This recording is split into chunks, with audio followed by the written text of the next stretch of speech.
So I'll start and say thank you to the Palm Springs International Film Society. And I'm sure if you just watched another round, you're in just a great mood and maybe dancing a little. But Thomas, and we have Thomas Vinterburg, the director and co-writer, who I absolutely love from the very beginning, from The Celebration, and obviously his collaboration with Mads Mikkelsen in The Hunt. So let's begin with another round. There's one thing that I was thinking about, which is alcohol can be kind of a truth serum and a way that you can kind of burrow into people's truths, particularly with men, I think. So can you talk about whether that was something that was on your mind, loosening tongues? Well, that was part of what was on my mind, definitely. It does open up people to, greatly, actually. And as a filmmaker, I've always seen myself as the guy pointing at the elephant in the room. Perhaps a little bit like a drunk person, I guess. So maybe there's a link. I think there is a link. I think that the thing that I love about your movies, all of them, whether Mads or no, is that what you're really going for is the truth. You're really trying to unpeel and unpack these stories. If you go back to The Celebration, it's a 60th family 60th birthday, but you know that these truths are going to come out and upset everything. So here, when we're watching these teachers drinking, trying a new way to bring joy back into their lives, what are you kind of scratching at? Well, I'm glad you're pointing at this, and because it's sort of my life project is to dig into what people are hiding from the world. And look at, of course, characters consist of what we show to the world and what we hide from the world. And I'm very interested in the latter. And what I was trying to find out here is what is it? What's going on in the middle of a life when people become repetitious and things become boring and we lose the element of curiosity and risk, and does it actually really help us to drink? And looking at world history, I have to say that in the beginning of the process, I saw so many great things. So many great things had happened from people who were drunk. And I thought, let's look into it. What is this thing about drinking? What is the reason that you don't know anyone? You don't know any married couples who found each other sober. Or why do people say on a first date, okay, we'll meet for a drink, right? There you go. And yet still this miracle liquor kills people and destroys families and societies. And I thought that was very fascinating. But I think if we look deeper into it, and if we look into the reason why I did this, I think both Tobias Lindholm and myself, Tobias, who wrote the script, and myself, reacted against the element of rationality and reasonable behavior and chastity. And we looked at a world that is being measured to a large degree all the time. Every step we make is counted by a cell phone. Right. And every time I talk to a journalist, there's a number of clicks on their screen for how many people who reads their articles. And if you look at the young people, they have to appear on social media, and they'll be rated on social media, they'll be rated at school, and it's so controlled. And the film here is a sort of a battle for the uncontrollable. For chaos, would you say, or the uncontrollable? I guess those things are related. Are they yeah. I think, and I'm thinking back at that first scene when the four teachers are together, And Mads is like, I'm not drinking. So who is his character at that moment? How stuck is he? He's pretty stuck. The train has left the station for him. His wife finds him boring. He's become a boring version of himself, and he's really sad, and he's really lonesome. And I would guess he's on the verge of a depression. He's not having it. He's not full on depressed, but he's about to fall apart. He's not in touch with himself enough even to be depressed, right? He's just like going through his classes and teaching the same thing. And he's a handsome guy. People come to him. But I think what you're exploring in part is not only the alcoholism, but where is the second act for these men? Not for famous men, but for these men who are teachers, who have a normal career and a normal life, and they've achieved the things that their society expected of them. They haven't exceeded it, but they have achieved those things. Well, this is a great question. There isn't a second act. And I guess that's what he's been facing. He's at the top of the hill, and he's exposed to young people who are weightless and who have a full life in front of him. He's yearning for that weightlessness, which is what he earns at the end of the movie. Right. It's his arc. So he's not only at that place in life where there's nothing ahead of him. He's exposed to youth, and even a slightly aggressive version of youth in the beginning. Right. They behave like sharks smelling blood when he's insecure, right? Well, yeah, so he's at a complete standstill at that point. And I think when they meet those four friends, I see them as lonely characters, all of them. They've and lost where would you say if they're like, since they end up in different places doing the same thing, which right. is kind of true. I mean, people that you knew in college, I'm going to say, I drank in college with a bunch of friends. And then people stopped and got careers and went on. But there were always some people who just kept drinking. Who didn't stop, yeah. Who didn't stop. Right, exactly. Well, that's the thing. I mean, we wanted to be as honest as possible about this alcohol thing. We wanted to explore it for good and for worse. And we sort of had to expose that in different versions of drinking. And in my version of the movie, you can decide for yourself whether he's falling or flying at the end. A lot of people have been asking me that question. And of course, we deliberately give the audience the choice. But in my version of the film, he's flying. He's liberated.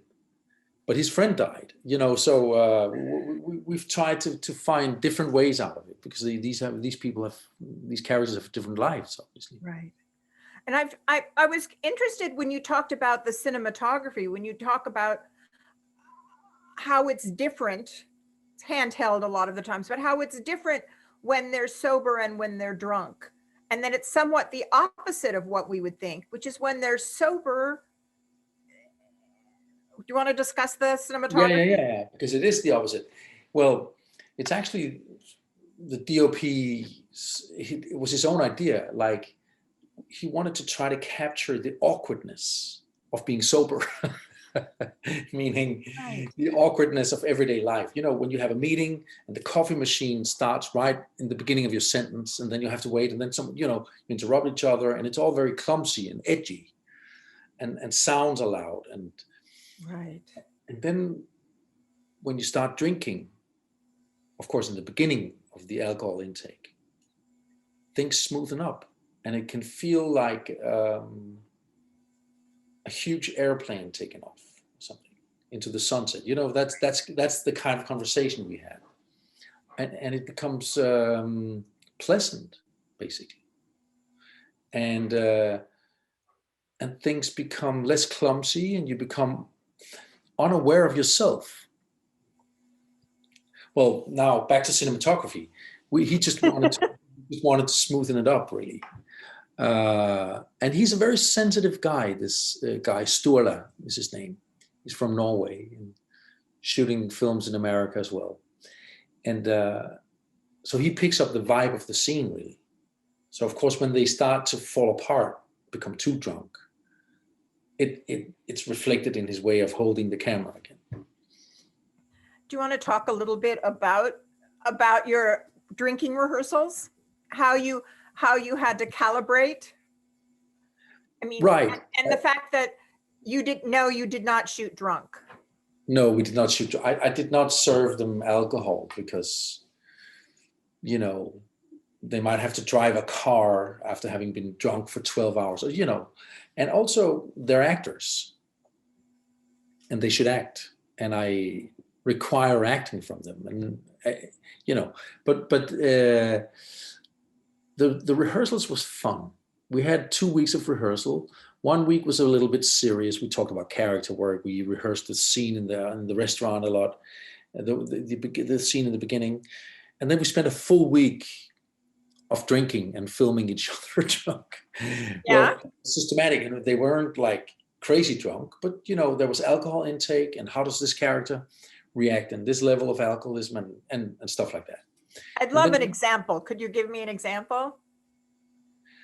Well, yeah, we had Matt drinking some alcohol. Was it beer or vodka or both? And then we started to check how he started to talk and how he was falling. And we realized that his eyes were too sober. So we called the makeup department and they invented some drops that could destroy their eyes a little bit. Right. And we looked at Russian videos for some reason, a lot of Russian. I think that's fascinating that Mads had mentioned this. I think at another festival, he had said that you watched Russians on bicycles drunk to get an idea. Right. And it was horrifying. And the thing that we realized was that when you fall as a drunk person, you don't have the reflex. You don't try to protect yourself. You just drop on the head, boom. And that suddenly required a stunt department and mats and shoulder pads and stuff. So we learned a lot from these rehearsals, a lot of pragmatic stuff. And we had it was great fun, actually. Well, it seems also, talking that you've worked with Mads before, he is having interviewed him, a very much down to earth, in the moment person. And that's something that you need in a movie, in this movie. Someone who is grounded. He's grounded, he's humble, and he's super intelligent, and he's really very good. He's such a fine-tuned instrument. You can really tell him very, very small details, and he'll pick it up and deliver it. It's a beautiful thing to work with him. You can come really far with that actor, and I've enjoyed it both times. And he can also dance, which we discovered.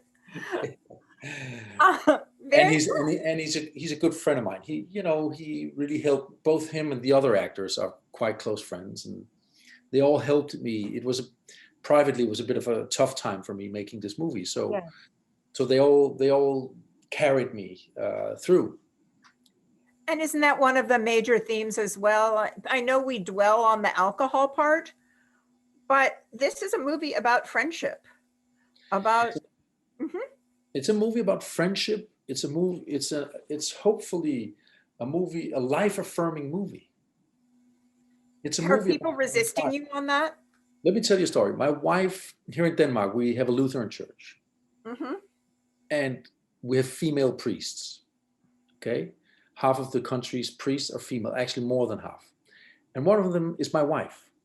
She's also an actress. She's in the movie. She's the one, to put it straight, she's the one getting pissed at in the bed. Okay.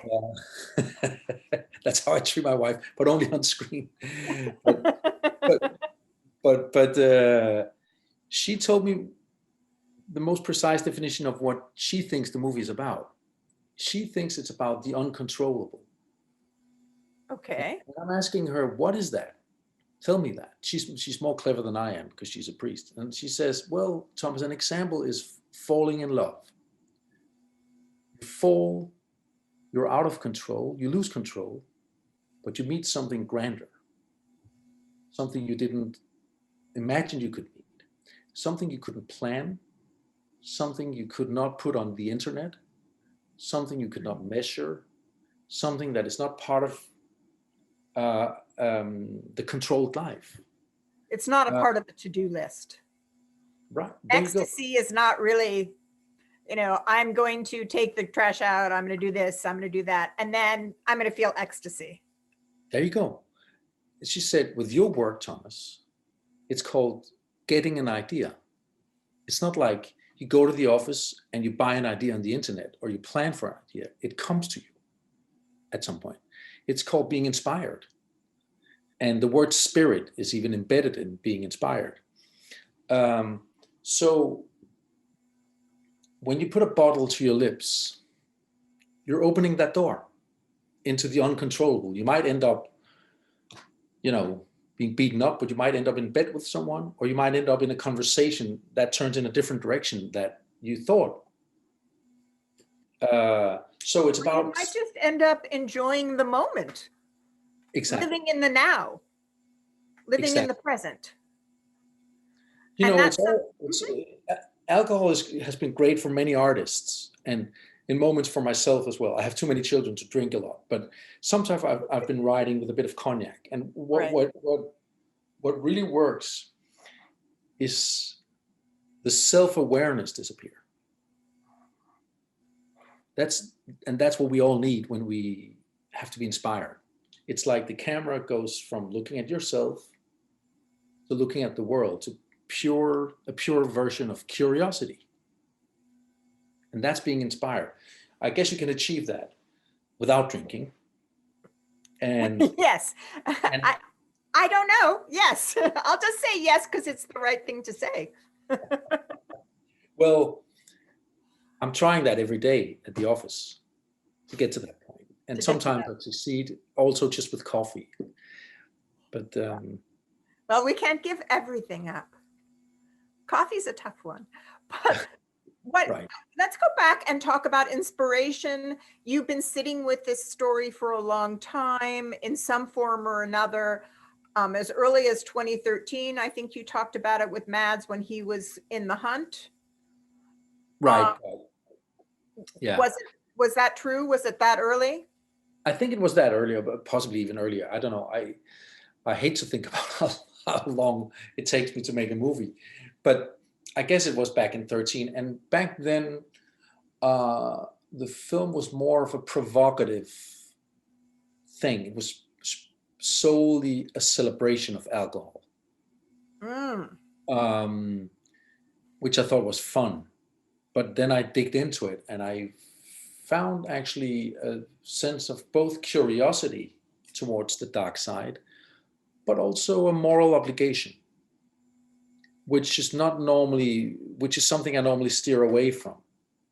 Because I don't want this to be moralistic, but I did feel a sense of responsibility because I know how many lives this has destroyed. Well, of course I did feel a sense of responsibility. And suddenly the project became richer and became about the whole alcohol thing. And then we realized this is not just about alcohol, it's about life. It's about how we live. So we got more and more ambitious down the line. But the mechanism of the story, we couldn't really find the plot until we ran into this theory, this Norwegian theory. The Norwegian theory about the point having a blood alcohol level of 0.5. And it's a real thing. I mean, it's a real theory. Well, not exactly. He's a real scientist. He's a very smart man. He loves the movie. He's introducing the movie in Norway where he lives. Academically speaking, you can't call it a theory. It takes more to call something a theory in their world. In our world Oh, okay. of movie making, we call it a theory. But He in his world, hypothesized. it's just something he said. Right. He hasn't really proven it. But we're trying to elevate it to a theory. And also it was interesting to hear you talk about how the Danish and the Americans have a different attitude towards alcohol. Right. Is that true or not? Well, you know more about American drinking culture than I do. But from the get-go of this story, I had a visitor from America. Mm-hmm. She's a wonderful, intelligent, high-class writer from Hollywood. She's called Jane, and we worked on a project, and someone else ended up doing that, and whatever. But she was a guest of my house for a while, and she met my daughter Nana, and she said, "So what are you going to do today, Nana?" And Nana said, "I'm going to run the leg run." And she said, "Oh, but what's that?" And Nana said, "Well, we run around a lake and empty a box of beer on time."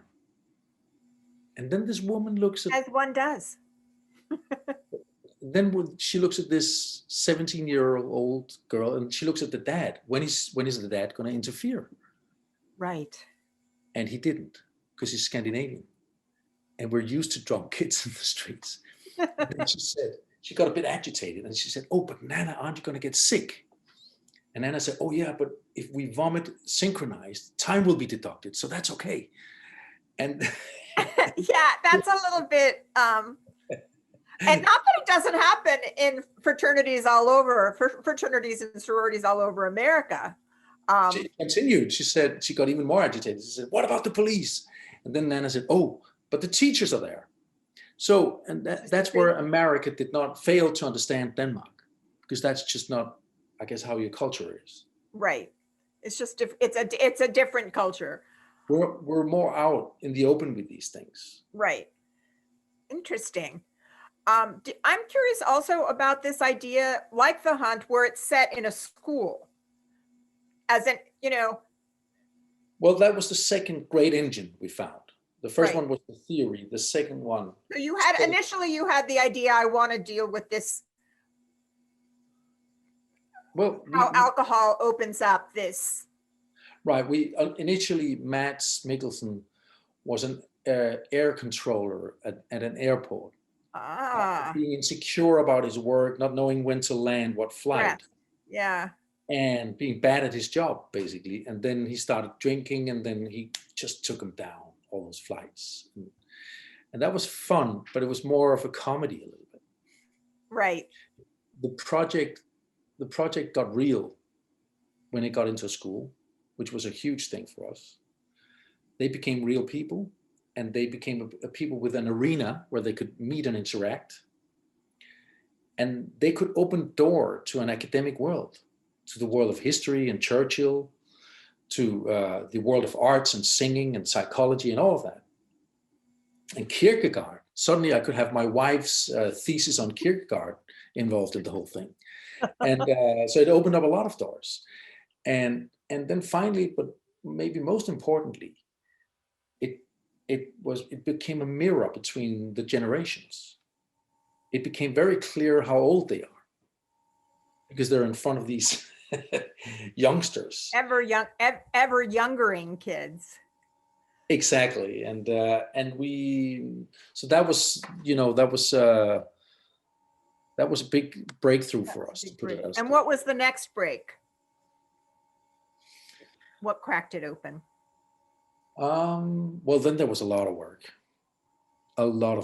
And, there was a realization, which I had to go through twice in this process.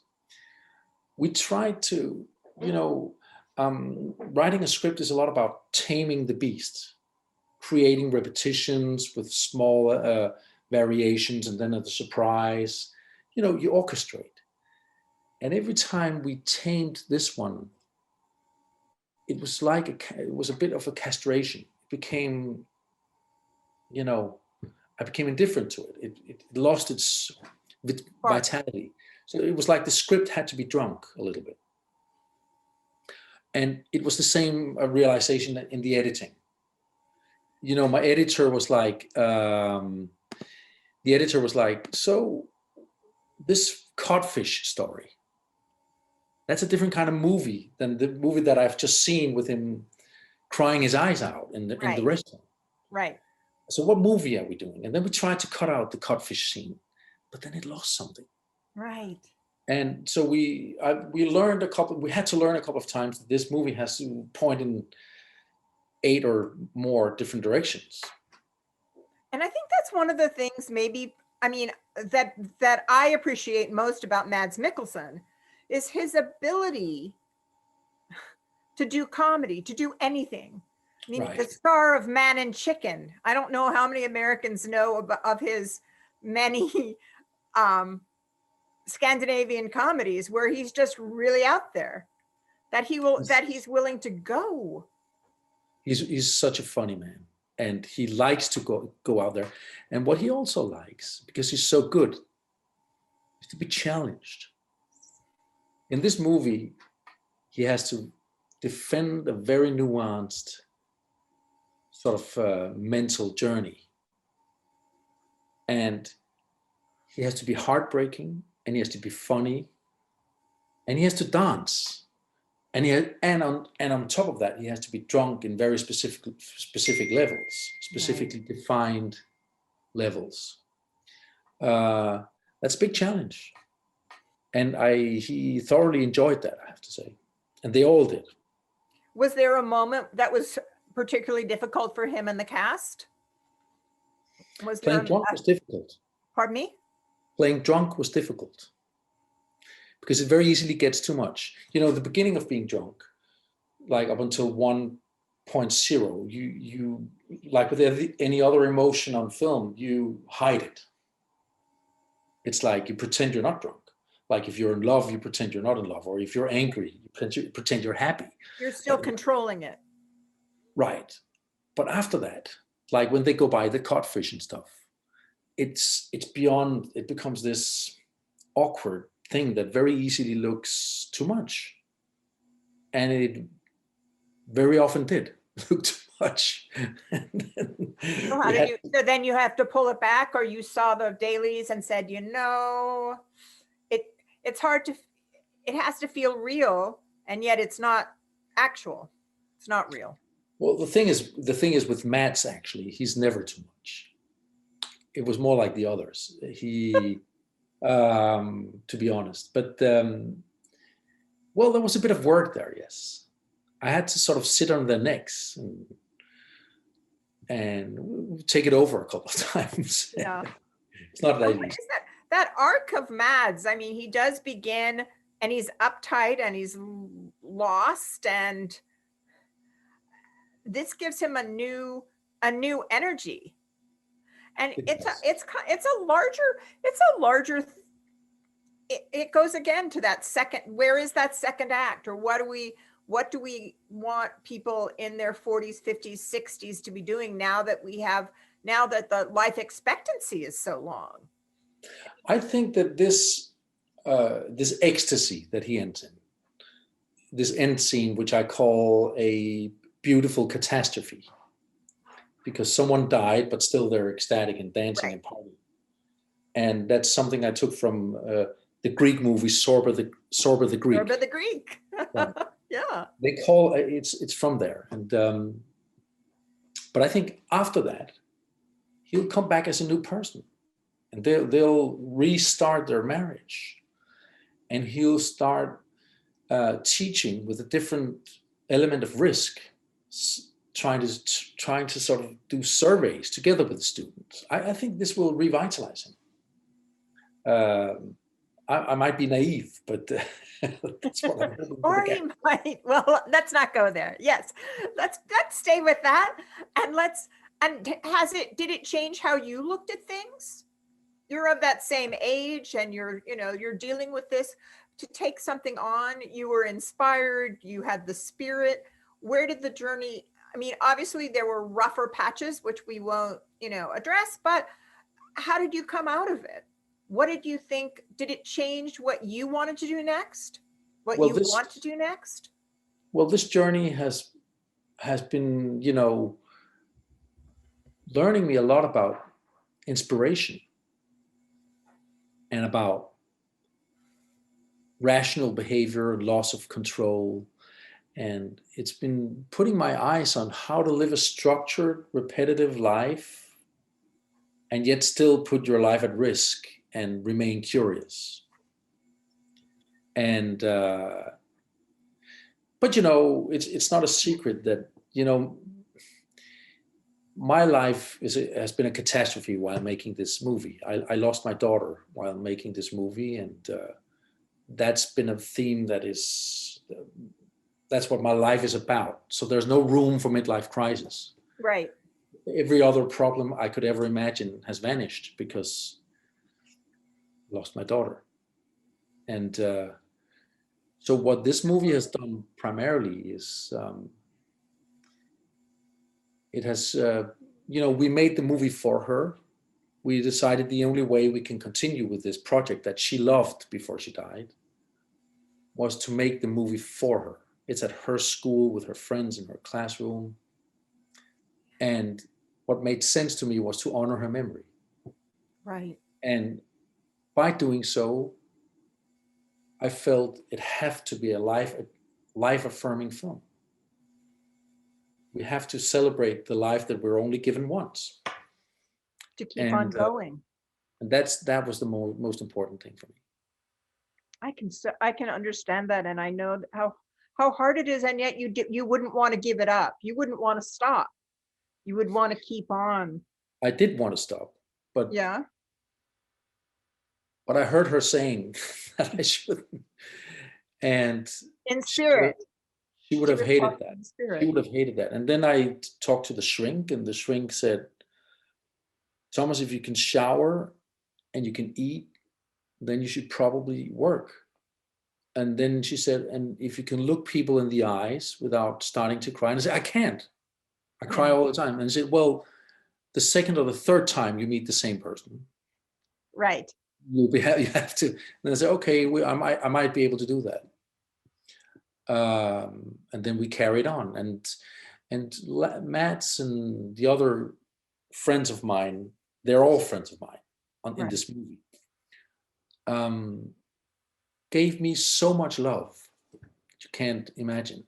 And maybe that's what you can see on the screen. You can see that. You can see their friendship, you can see their struggle, you can see their loss. They took their hearts out for me. They did. It was amazing, actually. And to me, that is what stands out in a Thomas Vinterburg movie, is that you're not trying to just tell a story, you're not trying to get bigger, is that you're really trying to tell stories about real people, adults, trying to live in this world where there should be plenty and people should be happy and there should be joy. And yet, sometimes there's a lack of meaning in those lives. And so whether it's through alcohol or whether it's through friendship, or love, that's how to recapture a reason to go on. Exactly. And you mentioned the friendship, and obviously that's a huge and strong element in this, and became both behind camera and on screen a huge element in this movie. And the alcohol doesn't really matter. It's it's what the alcohol brings, the sense of togetherness, which is camaraderie, which is a feeling of connection and a feeling of being unguarded. And most marriages I know comes out of someone having been drunk at some point. Okay.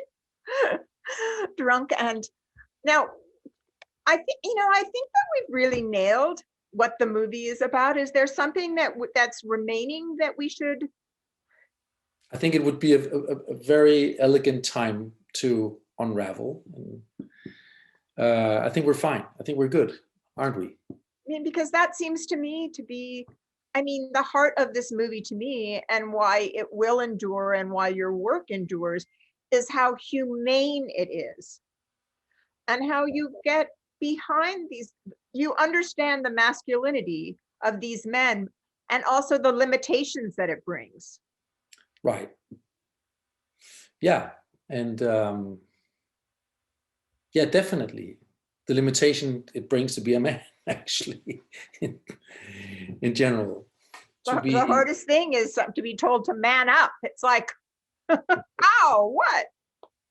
ironically, this movie, in Denmark at least, speaks to more women than to men.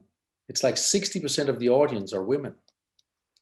It might be because of Mads. He's a very handsome man, but He's okay. Well, this has been a wonderful conversation. Very lively. I truly enjoyed this, Thelma. And thanks for all the kind words. Yeah, it's And I'm not even drunk. You're not even So they came from my heart without being lubricated. So thank you very much, and make more movies. I will. Thank you very much. Thank you. Bye. Bye.